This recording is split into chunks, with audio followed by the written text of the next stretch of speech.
It was Mother's Day, May 13th, 1984, a warm spring afternoon near Tampa, Florida.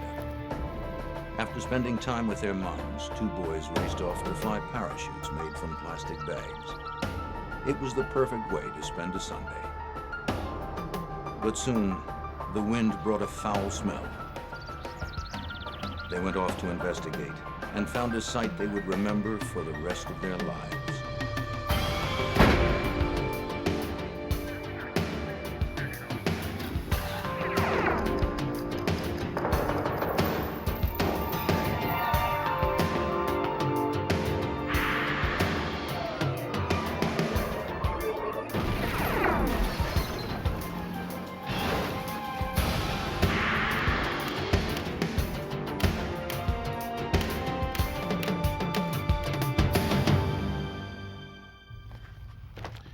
In 1984 in South Florida, a rapist and murderer was on the loose. The killer was a ruthless and terrifying predator, the newest member of an infamous group known as serial killers. He kills just for the sake of it. And though his acts at first seem random, his choice of victims is fiercely selective. A woman's occupation, or even her hairstyle, may be enough to make her a target. It takes time, at least 2 kills, before the pattern emerges. I'm Jim Kallstrom, former director of the FBI's New York office. The serial killer's world is a delicate balance. On one side is the threat of capture. On the other is his overwhelming need to publicize his crime. Our job is to use everything at our disposal to tip the balance in our favor.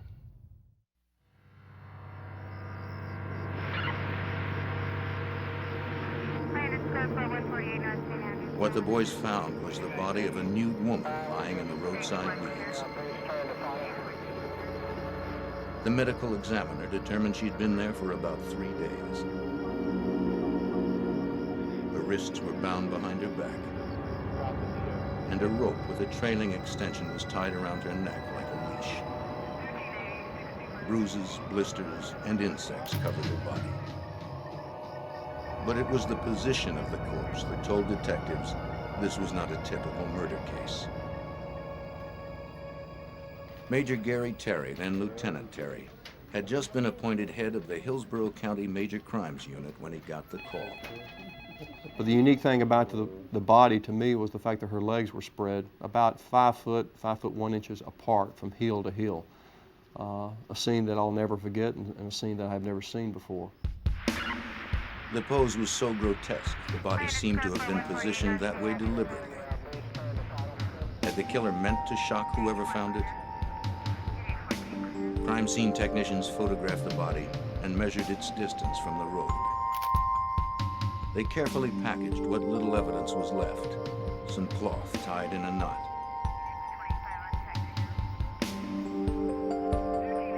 Detective Pops Baker of the Hillsborough County Sheriff's Department also found tire tracks.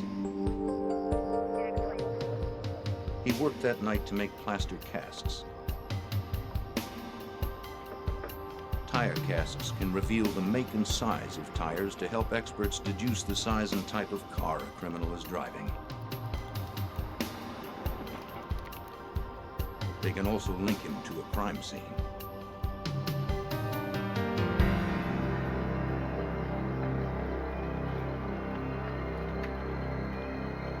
Meanwhile, the body was brought to the medical examiner's office with the ligatures in place for him to study and photograph. Is there any visible signs?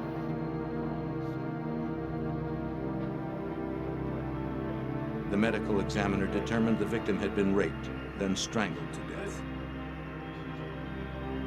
The brutality of the crime brought a sense of urgency to the investigation. Fearing this would not be an isolated case, Lieutenant Terry immediately contacted the FBI's forensics lab in Washington, D.C. Terry had a detective hand-carry the evidence to the FBI lab. He had learned during an earlier case that doing so expedited the processing of evidence and brought the FBI in as an immediate active partner.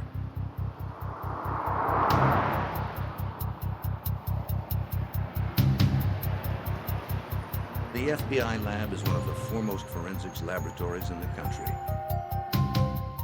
There are experts on every type of evidence, from bullets to fibers to vehicle parts to knots. The FBI's knot expert analyzed the ligatures from the Tampa victim's wrists and throat.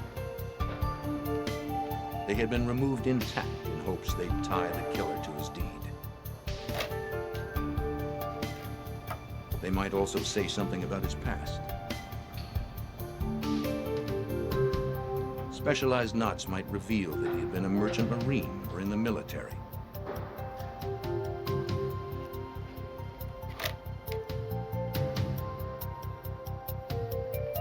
But the ligatures turned out to be tied in granny knots, simple, functional knots that anyone might have tied.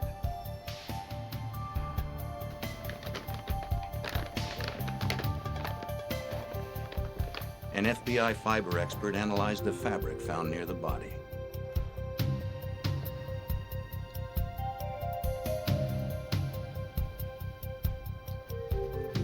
He brushed particles from the cloth onto a sterile sheet. What traces had the killer left behind? The analyst scanned the particles with a magnifier, but he didn't expect to find much. Such evidence is easily lost through weather or other contamination of the crime scene. In fact, the rule of thumb for fiber evidence is in 4 hours, 80% is lost. In 48 hours, it's 96%. After 3 days, the chance of finding anything is almost nil. So he was amazed when he found a small speck of red nylon fiber. It was trilobal, meaning it consisted of 3 lobes and had a lustrous or shiny coating. From its size, type, and shape, he guessed it was a carpet fiber, maybe from the killer's car. The fact that it was there at all was a minor miracle. I think that's an interesting thing. This one piece will make 52 layers. Watch on mobile devices or the big screen. All for free. No subscription required.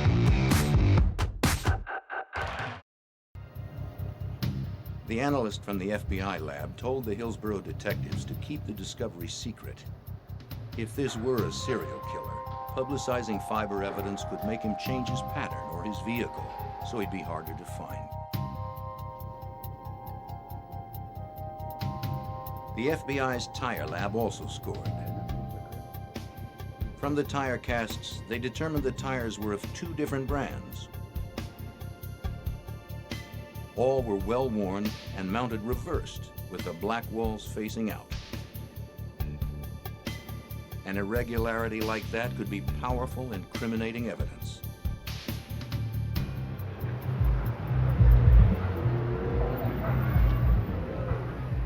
Back in Tampa, police identified the victim from her fingerprints the day after her body was found. She was Lana Long, a 20-year-old Laotian woman, a popular exotic dancer in Tampa's red light district. Her boyfriend had recognized her from a newspaper photo and had called police. He became the prime suspect.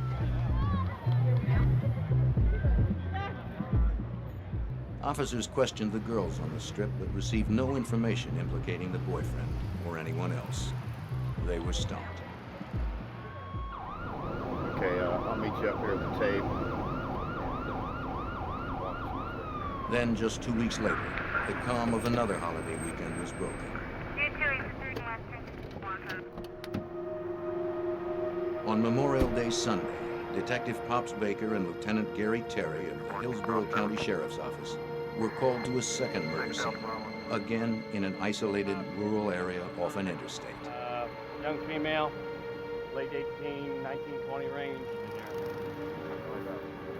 Like Lana Long, this victim was female, in her late teens to early 20s, and nude.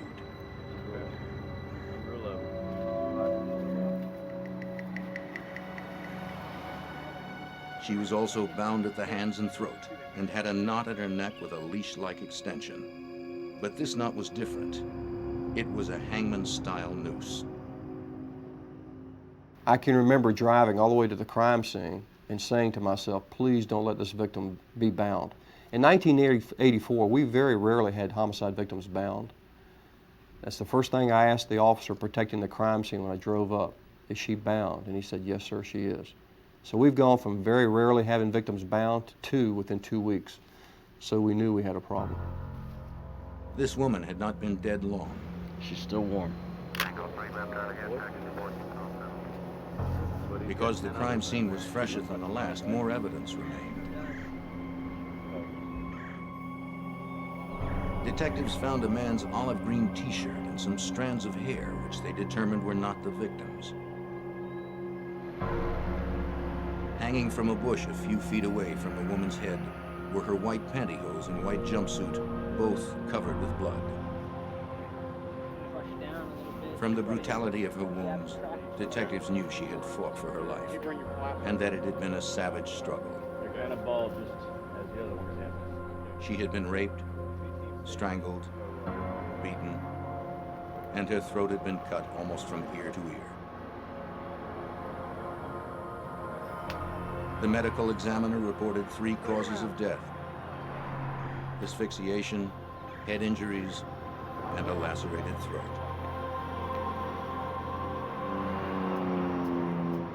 As before, Baker found tire tracks. Casks were taken for analysis in comparison to the ones found at the first murder scene. Once again, the crime scene evidence was hand-delivered to the FBI lab in Washington. Analysts found the same red, lustered trilobal carpet fibers as at the first scene. And this time, there were red trilobal delustered fibers too, with the shiny coating absent. It said fiber evidence is the silent witness, but this match seemed to scream that the cases were linked. Lana Long's boyfriend could not be tied to the second murder, and he was cleared as a suspect. The items found at the scene also provided other clues. The green t-shirt was a size large, suggesting a person of medium build and chest size. The head hairs were medium brown, from a male Caucasian. These 2 pieces of information began a physical evidence profile, which are shared with other law enforcement agencies.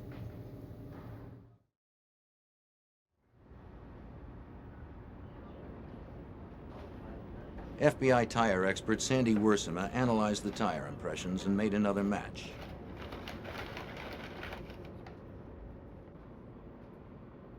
The tracks were the same as those from the first murder scene. Now she knew the position of each tire on the car and that they were mounted on a mid-sized vehicle. The advantage of having a cast over the photograph is that I can actually pick the cast up, I can light it from different angles and different directions, and hopefully if there are any cuts or nicks or rocks that are caught in the tire, I'll be able to see that in the cast.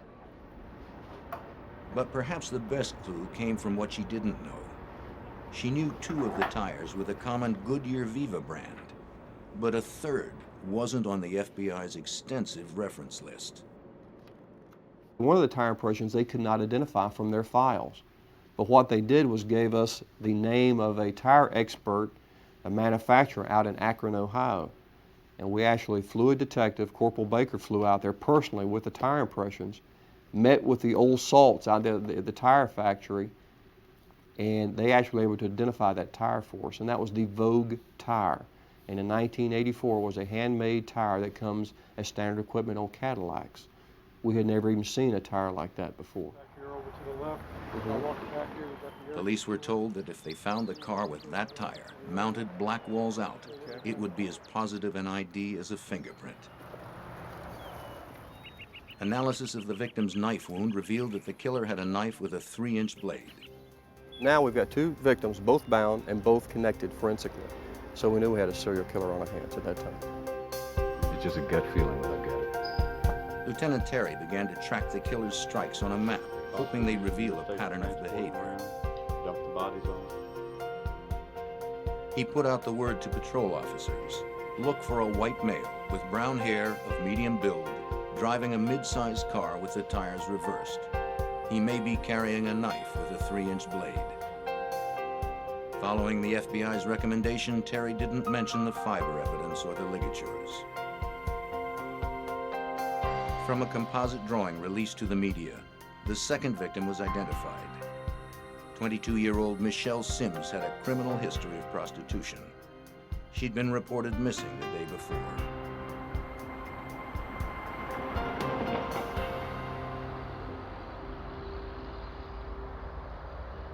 A key member of the Hillsborough County investigative team was Detective Randy Latimer.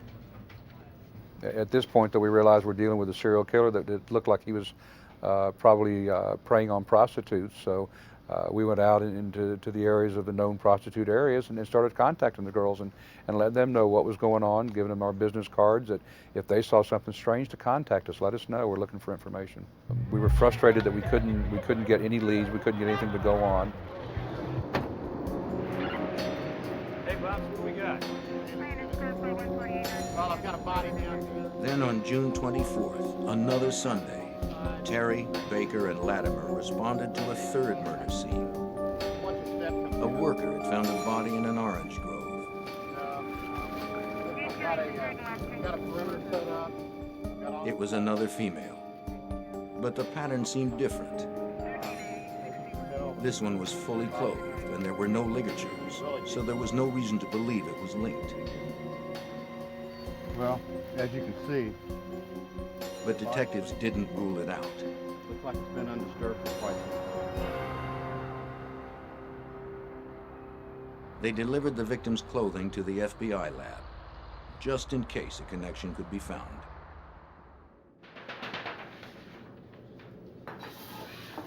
This time, the fiber expert they had worked with before was not available, and someone else was assigned.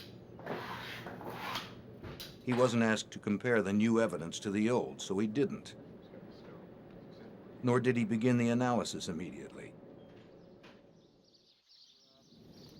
Doesn't look like, The body was so badly decomposed it only weighed 25 pounds, including clothes. It took some time to get an ID, and when it finally came, the victim's lifestyle didn't fit the pattern either. 22-year-old Elizabeth Ludenbach of Tampa was a shy assembly line worker who lived with her family. She had no criminal history and was not a prostitute, although she did frequent bars on Tampa's Strip.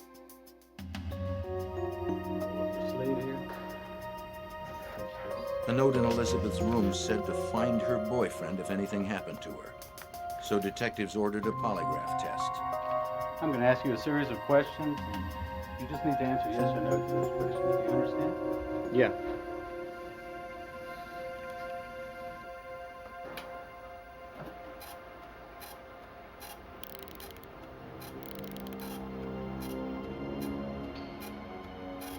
Did you know Elizabeth Ludenbach? Yes.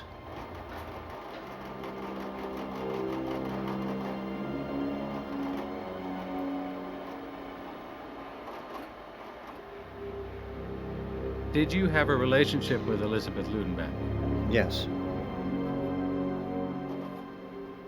Did you ever harm Elizabeth Ludenbach? No.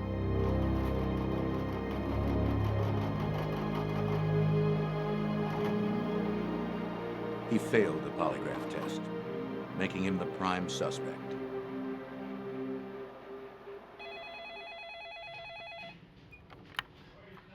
It wasn't until mid-September, 3 months after the discovery of Elizabeth's body in the orange grove, that the results came in.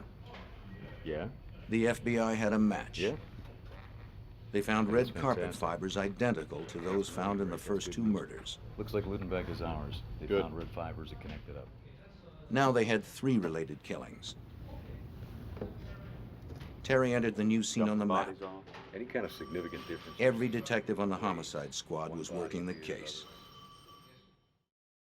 The nature of the investigation began to change.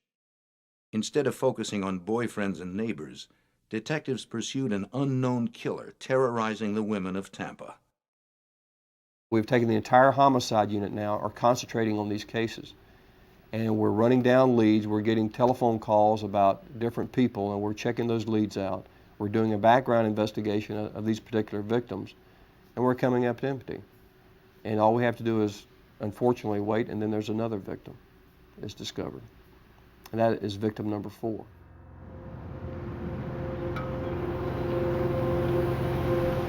After a lull of more than 3 months, the calm of yet another Sunday was shattered. On October 7th, a worker found a body near the entrance to the K-Bar Ranch in northern Hillsborough County. This time, Detective Steve Cribb was assigned to help process the scene.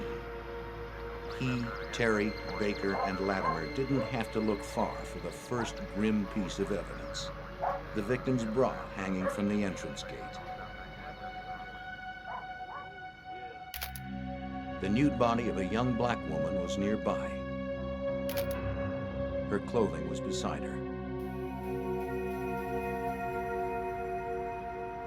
Most of the detectives ruled her out as a serial victim. She had been raped, but unlike the others, she had been shot, not strangled, and there were no ligatures. Also, she was African American, and usually serial killers don't cross racial boundaries. Get her into a controlled environment, we'd be able to really inspect. While the FBI analyzed the evidence, detectives identified the victim from fingerprints. 18-year-old Chanel Devon Williams had just recently been released from jail on a prostitution arrest when she disappeared. She was last seen working the red light district along Nebraska Avenue with a friend, another prostitute, a few days before. She had been dead about 6 days.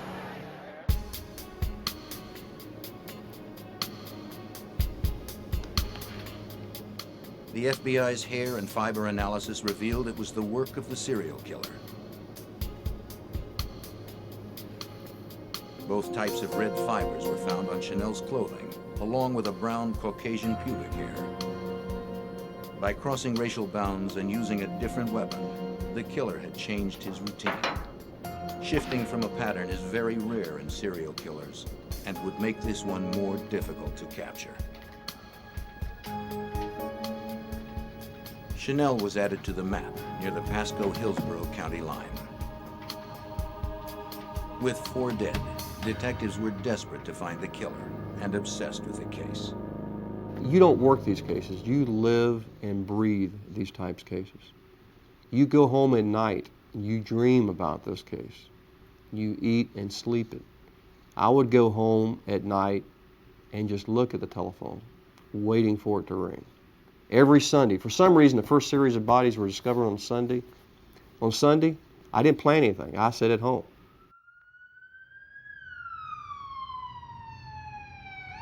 Indeed, the Sunday after Chanel's body turned up, Terry, Baker, Latimer, and Cribb were called to another murder scene.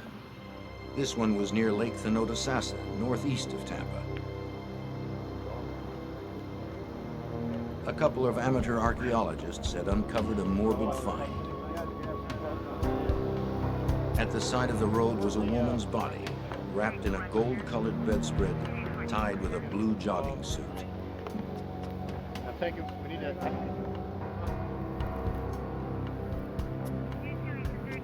Inside, her lower legs and ankles were bound with common white string.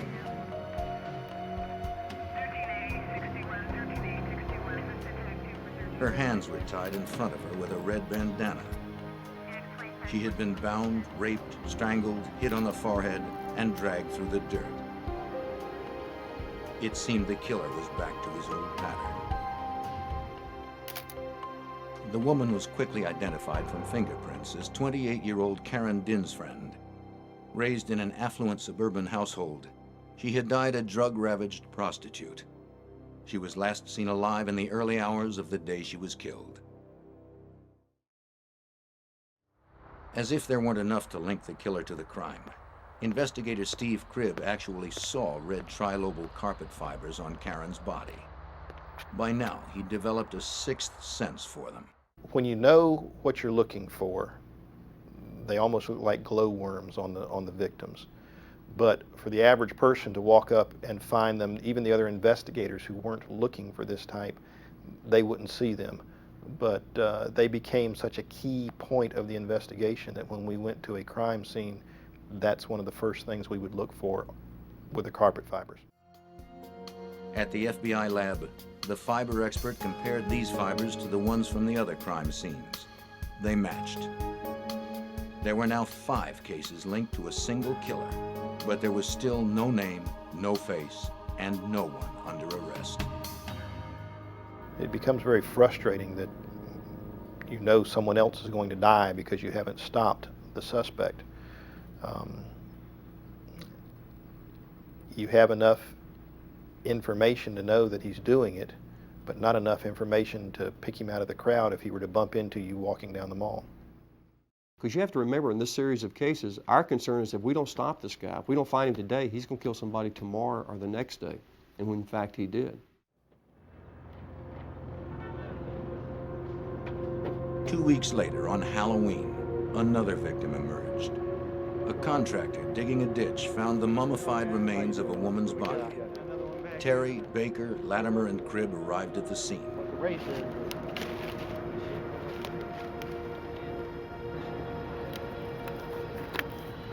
The medical examiner estimated the body had been there for about a month. The body was badly decomposed. An ID would require special measures.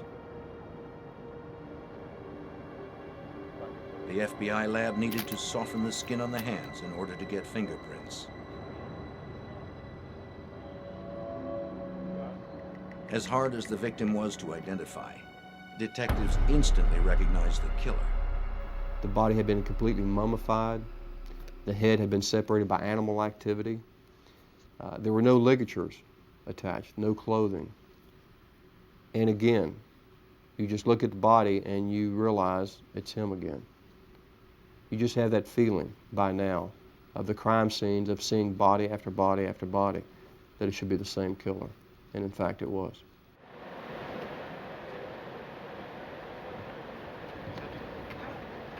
Then at 7:30 a.m., on Sunday, November 4th, a call came in to Tampa police that seemed unrelated. A man reported his daughter had been abducted and raped. 17-year-old Lisa McVeigh was leaving work at a Krispy Kreme donut shop on her bicycle. It was around 2:30 a.m. A man snatched her off her bike, threw her into his car, and drove off.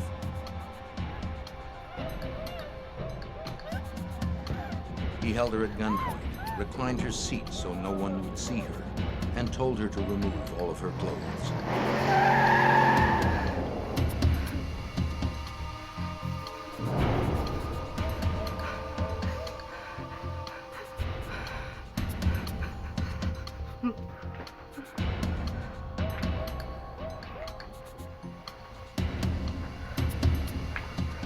He took her to his apartment, bound and gagged. She'd been sexually abused before, and she knew how to read the moods of an abuser. Lisa sensed resistance might send this man into a rage, so she quietly did what he wanted. Lisa memorized all she could about her surroundings.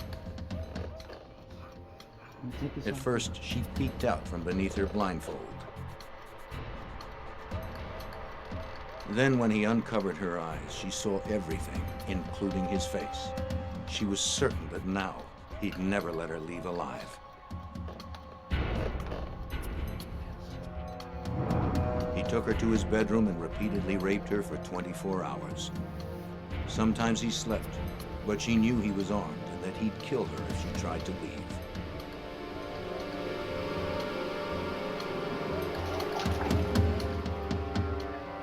After a full day of captivity, the man told Lisa to take a shower.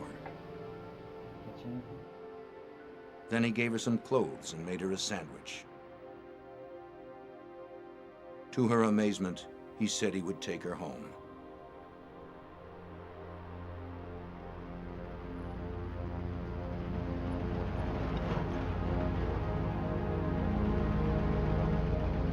At around 3 a.m., they drove toward her neighborhood.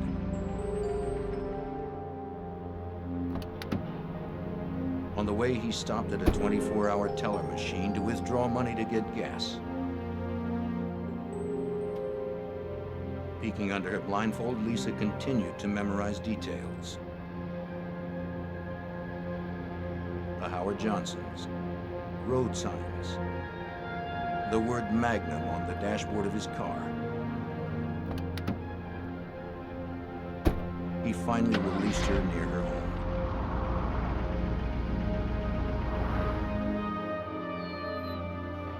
After Lisa's adoptive father reported the abduction, she was interviewed by Tampa police officers. I want to ask you everything that happened the night when you left work, and I'm going to record you. They were amazed by her almost total recall and fierce resolve to catch the rapist. Well, I always leave work about 12 o'clock. I got on my bike. Although Lisa had not been killed, there were many similarities to the Hillsborough cases. The abduction, the rape, the man's build and hair color, and even the red interior of his car. Tampa police sent Lisa's sweater to the FBI lab. We were inundating the FBI lab with things to compare for fiber samples. Rape cases, assault cases, anything sexually related, any violent crime, we were sent to the FBI lab for a fiber comparison. Meanwhile, just a week after the last body was found, Pasco County detectives were called to another murder scene. On November 6, 1984, a woman's body was found on the same road as the fourth victim, Chanel Williams. Only this time it was to the north, in neighboring Pasco County. Pasco detectives called Hillsborough detectives to a vacant lot near a mobile home park. If you look right here, the body was in a different county, but the ligatures and fibers were all too familiar.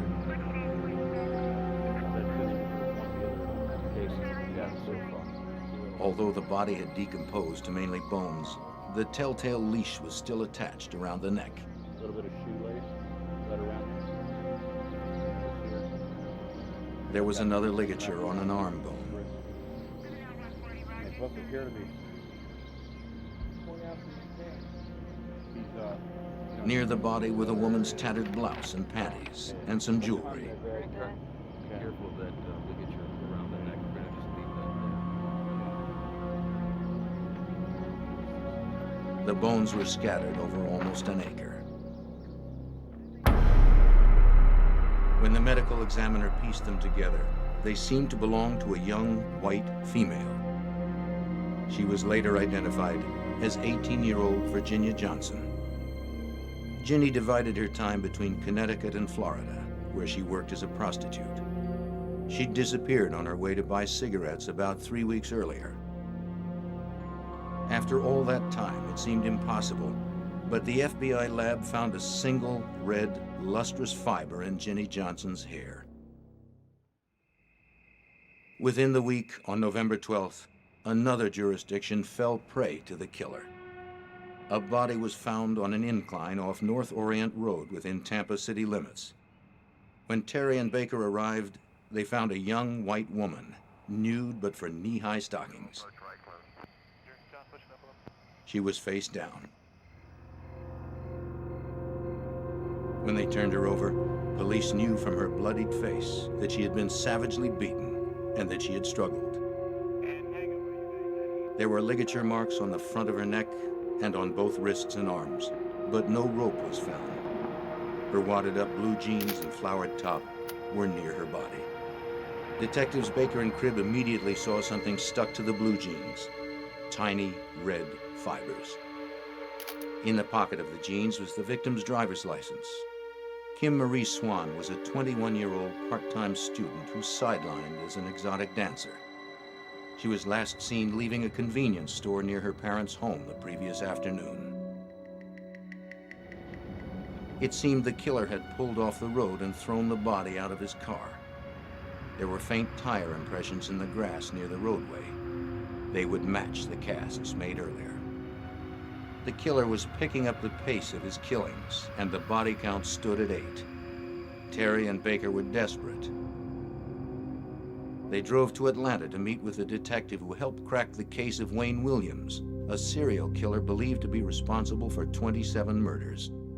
Because something we didn't really want to share publicly in 1984, what do you do when you're 10 bodies, 15, or 20 bodies down and you don't have the suspect in custody? What do you do? We were sitting down in their office discovering, and during the course of that conversation, the telephone rang. And the telephone call was from the FBI in Washington. And the FBI lab says, we have just had a match on a piece of fiber evidence submitted from a rape case. And I was blindfolded. That case turned out to be the abduction and rape of Lisa McVeigh only a week earlier. Tampa police had rushed Lisa's clothing to the FBI lab, and experts there had found matching red trilobal carpet fibers on her sweater. It was the break they'd been waiting for. Terry flew back to Tampa immediately. He formed a task force of officers from the Hillsborough and Pasco County Sheriff's Office, the Florida Department of Law Enforcement, and the FBI, along with the Tampa police detectives already working the rape case. Then he divided them into teams, each with a different assignment. They initiated a massive manhunt. Patrol cars fanned out across North Tampa. They were looking for the killer's apartment and his red Dodge Magnum. The information from Lisa McVeigh was their roadmap.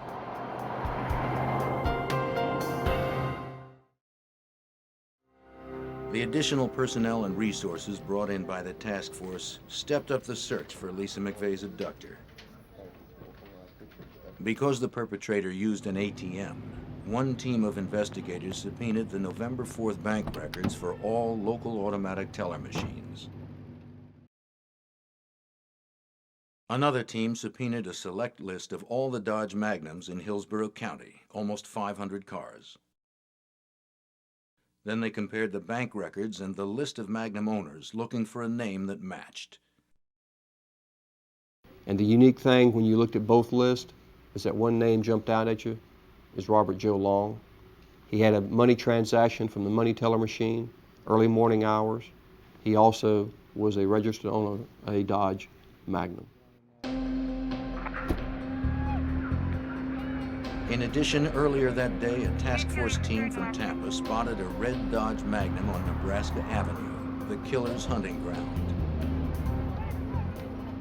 The detectives stopped the car. They told the driver they were looking for a robbery suspect.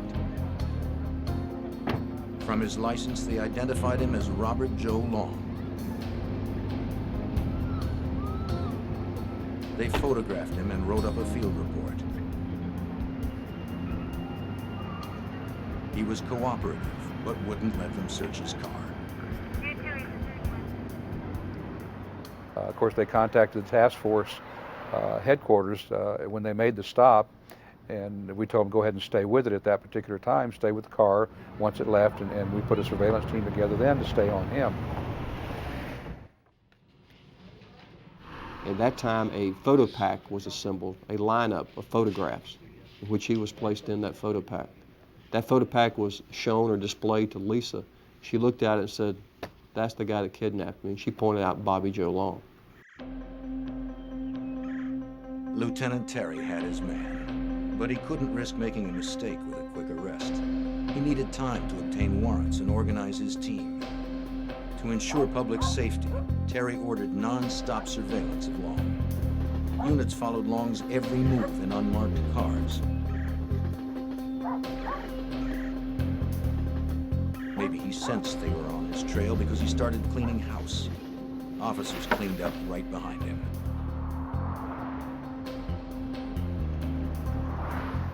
Even when he vacuumed his car, police seized the vacuum. They retrieved everything Long thought he was destroying.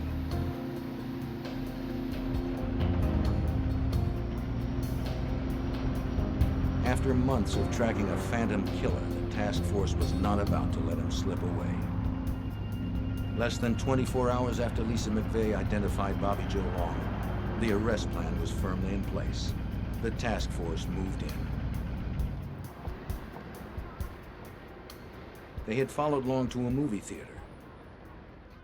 I'm right over here, Stewie. As he watched the film, undercover detectives watched him. Long seemed unaware he was surrounded. We're sitting at the war room we had constructed down at the operations center. We're heading, and everything is just going 90 miles an hour. We have a surveillance team on the inside of the theater watching it. There's a surveillance team outside watching the car. And that nagging doubt comes to you. Is this really the guy you've been chasing for 8 months? Is this really the guy that has been killing these women? So we tell the surveillance team outside, listen, whatever you do, get up to his car. I don't care if you have to low crawl, whatever you have to do, get to the car and tell us what kind of tires are on the car.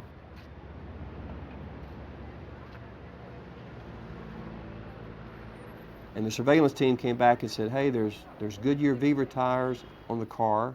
They're all Blackwall. And he said, there's some oddball tire here named Vig, Vogue, something like that on the car. As soon as he said that, we knew. When we pulled up and saw the car, saw the tire, the Vogue tire that had been described from one of our tire impressions, when we saw the seat that revolved, that laid back, the red carpet fiber, there wasn't a doubt in our mind that we had the right suspect. Terry gave the order to arrest. Detectives followed Long as he left the theater. He was never out of their sight.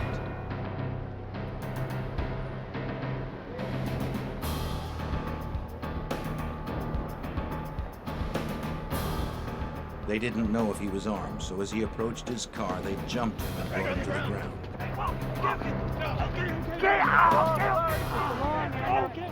He didn't resist.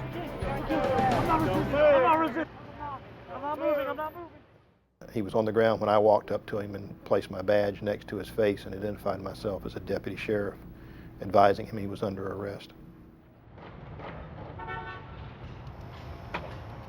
They took Long's car to the Hillsborough County Sheriff's office garage.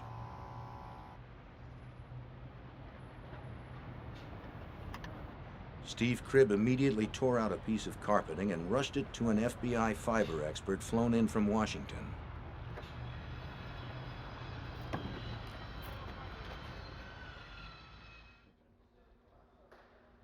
Statement from you? All right. Meanwhile, Randy Latimer and members of the task force interviewed Bobby Joe Long, who had declined his right to an attorney. I heard when they arrested you out on the street that you got some cuts and stuff on your hands and arms. Did they take care of all that for you? Oh, yeah, just a couple scrapes. Okay. You thirsty? They were well prepared, having consulted the behavioral science unit at the FBI Academy on how to conduct the interview. Detective Price? Just where do you want to start? The game plan was to start by addressing only Lisa McVeigh. Long confessed immediately. Well, I went down there and parked my car. After he admitted to the rape and abduction of Lisa McVeigh, we talked about why he let her go and what went through his mind and what went on. I rolled into questioning him about prostitutes. Have you ever picked up any prostitutes? He told me he had in Miami. I asked him about here. And he said, well, he might have. Then they began talking to him about the murders. He initially denied it, committing any of the murders. As the interview continued, the FBI fiber expert examined the carpet from Long's car. He compared this sample to the others.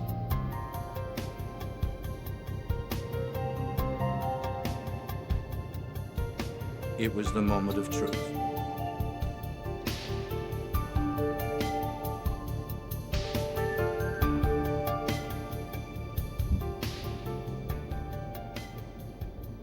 As soon as they put them on the comparison microscope, the FBI agent called back and said, bingo, it's a match. The carpet fiber from the car matches the carpet fiber from the different homicide scenes. It's probably helping me out at this point. Excuse me. Terry told Latimer the news.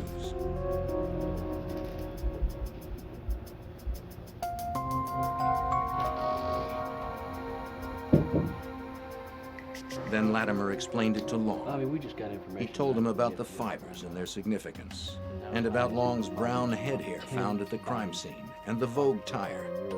Latimer let Long know that by the time they found the second body, they were already on his trail. What can I say? The evidence was overwhelming. And he looked down, he had his legs kind of, his knees spread apart, and he looked down between his feet, and I said, yeah, I did it. I said, did what? He says, I killed him. You killed who? He says, I killed all those girls in the paper I killed. And then we just started going through them one by one after that. But then it just became more and more, you know. Long described each murder in a taped confession. The interview lasted 5.5 hours. Bobby Long showed no emotion, no remorse. It was just an everyday conversation like you and I are having here. At the end, I don't remember if it was myself or Bob Price that asked him why he did it. And he said that that was his secret and he was going to take it to the grave with him.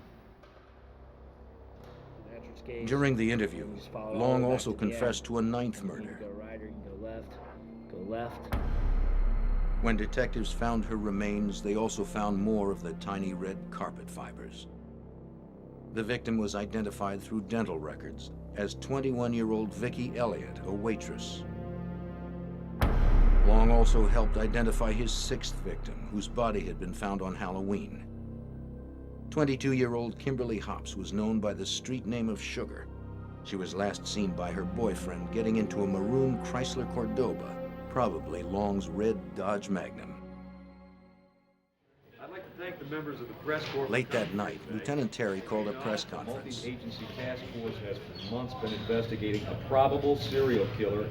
The media thought police would announce yet another body. County, Pasco County. They were shocked by the arrest. How long have you had this suspect? Bobby Joe Long, and he's presently been charged with 10 homicides that have occurred over the course of the past 6 months within Hillsborough County, Pasco County, and the city of Tampa. He was arrested without incident and has subsequently confessed to several of the homicides under investigation. Do you have evidence for all the homicides? Where did you yes,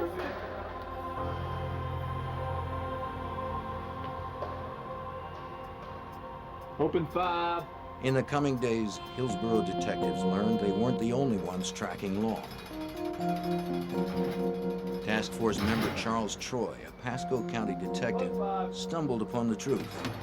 He realized that Long fit the description of a man who had raped a Pasco woman months ago.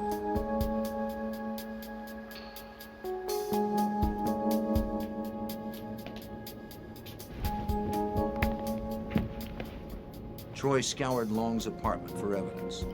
He found a photo album filled with photographs of nude women, including the rape victim. In jail, Long confessed and bragged about the crime.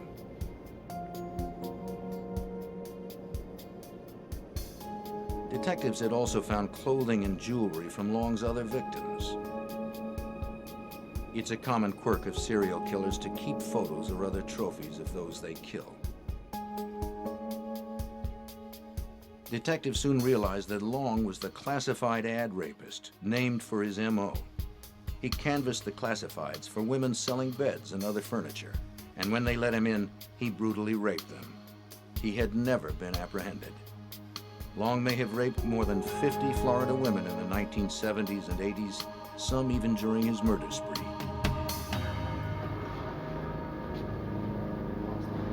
Now with Long finally in jail, detectives reflected on lessons learned. It just shows the importance of physical and trace evidence, shows the importance of the cooperation with the laboratory and what they can do for you, and the effort that you have to put at a crime scene. The hours you need to spend there, you can't rush. You just have to be deliberate, take your time, and be professional in what you're doing. Because oftentimes the answer is sitting right there in front of you. And the smallest speck, the smallest little piece of information may be the one key that breaks this case. As detectives got ready for the Thanksgiving weekend, they thought the horrifying 8-month string of killings was finally behind them. They packed up the boxes of evidence and hoped some semblance of normalcy would finally return. But even then, a quiet holiday seemed to evade them. On Thanksgiving Thursday, a couple out walking found a skull, bones, and some clothes, as well as 3 pieces of rope, including a leash-type ligature. But what he really enjoyed was the pain, the torture, and the torment, and the control he exercised over these victims. You can see that in the early crime scenes with the leader, the leash-like attached to their neck, where he choked them out of consciousness. Then the victim wakes up, and he's still there astride her, raping her, torturing her. That's where Mr. Long got his enjoyment, his kicks. Killing, just eliminate a witness. He could do that without any compunction, without any trouble at all. When a forensic dentist linked the body to a missing persons report, Long confessed. The victim was Artisan Wick, an 18-year-old bride-to-be who had vanished from a northeast Tampa street corner on March 28th. She had been missing for 8 months. Ironically, Wick was the first victim taken, though the last one found. She brought the known death toll to 10, but Terry has always believed there were more. I'm confident he's killed other women, other people. Are we going to find those bodies or discover those other cases? I don't know that we ever will. Bobby Joe Long was never convicted in the classified ad rapes, in part because the statute of limitations had expired by the time he was caught. He did receive 6 life sentences and 693 years for attacks on women in 1984 and 85. For the Hillsborough murders and the rape of Lisa McVeigh, Long received 33 life sentences. He was sentenced to death for the killings of Virginia Johnson and Michelle Sims. After sentencing, Long left the courthouse whistling a tune. Mr. Long is a killing machine. He became very proficient at what he was doing, very skillful at it. And if Mr. Long ever sees the light of day, all you're going to have to do is follow the trail of his other bodies, of his other victims, because he will kill again. He enjoyed it. Long remains on Florida's death row, with no date set for his execution.